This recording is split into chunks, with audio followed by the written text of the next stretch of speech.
Tiffin చేసి ఇంకా auto ఎక్కేసాము.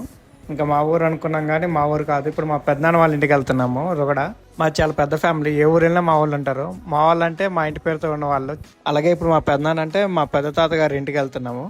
1970లో వరదలు వచ్చినప్పుడు మా తాత మా పెద్ద తాత ఇప్పుడు ఈ బ్రిడ్జ్ ఉంది కదా, దీన్ని గొట్ట బ్యారేజ్ అంటారు. ఇది వంశధార రివర్ మీద ఉంది.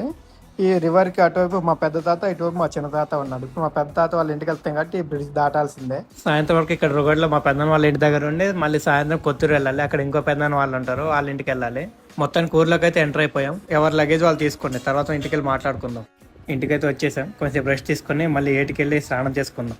ఇంకేటికి వెళ్తే మనం బయలుదేరాము. మా పెద్దనాన్న గారి ఇంటి దగ్గర నుంచి ఏర్కి ఒక 1/2 కిలోమీటర్ ఉంటుందేమో. ఇదిగోండి ఇప్పుడు ఏరు ఉంది కదా, ఈ ఏరుకి అటువైపు మా ఊరు, ఇటువైపు మా పెద్ద తాతగారి ఊరు. ఏరు దాటి 2 కిలోమీటర్లు వెళ్ళామంటే మా ఊరు వచ్చేస్తుంది. ఈసారి వర్షాకాలం, వర్షాలు కూడా ఎక్కువ పడలేదు. ఇంకా సమ్మర్ కాబట్టి మోకాల వరకే నీళ్ళు ఉన్నాయి. వాటర్లో చేపలు ఏమైనా కనిపిస్తే ఏమైనా ఫోన్ వాటర్లో పెట్టి తీసాం కానీ ఒక్క చేప కనిపించలేదు.